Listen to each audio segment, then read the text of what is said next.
Hello my friends, I am back and I am here to introduce you to a new book. First off, I'm sorry about the noise in the background. There's like people doing all kinds of stuff outside, and every time I wait for the noise to stop, a new noise starts. So if you hear noises in the background, oh well, that's life. Alright, so I am introducing you to the newest book we are going to start, which is called The Green Glass Sea. So I know it looks kind of plain here.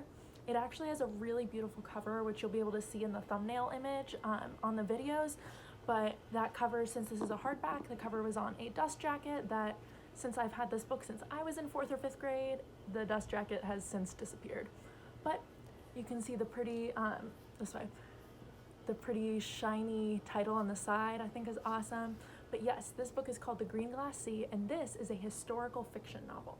So I know a lot of the books that we've read so far have been science fiction, actually mostly science fiction, because that's kind of my, or mystery, because that's kind of my favorite genres, and it has always been my favorite genres.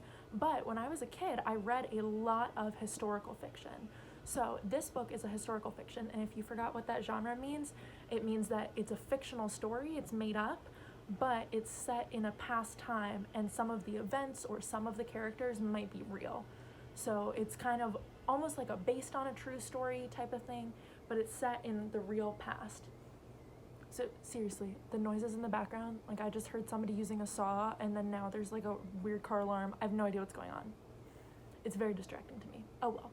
So, The Green Glass Sea is a historical fiction novel originally published in 2006, so I was in 4th or 5th grade, and as you can see, since I have the hardcover book, I read it pretty early on after it had been published, and I have since reread it a whole bunch of times because this book just made me think about things in a whole new way. I love the story, I love the characters. It is set during World War II, so you don't learn about World War II in school until I think 7th grade now, when you do the second half of United States history. So probably what you know about World War II is just little bits and pieces based on what you've heard or what you've read in other books.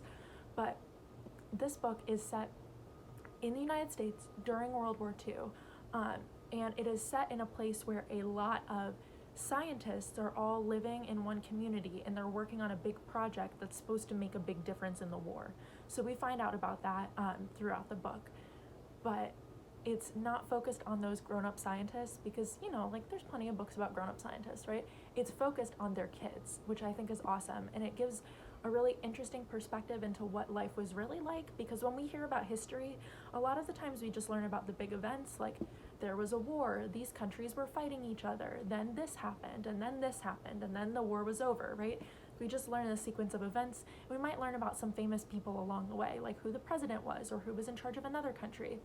But I like historical fiction because it really gives you a different perspective on history by putting you into the shoes of a more relatable character, right? Like, I can't relate a lot to Franklin Delano Roosevelt, who was the president during World War II, right? I've never been a president. I've never been an adult man, right? Like, it's kind of like whatever. I don't relate to him. But this book is about kids who like to play outside, and they like to play games, and they like to read comics, and their parents go to work and they hang out and go to school, right? So it's a lot more relatable for kids, and it's easier to understand things when you relate. So all that being said, I love historical fiction because I think it's a great way to have a new perspective on history and learn more about the details, and it really makes you think because you think about how you would react in certain situations. So this is an amazing book, and I cannot wait to start reading it with you guys. So make sure you stay tuned for the next video, and we will read chapter 1 together. Bye.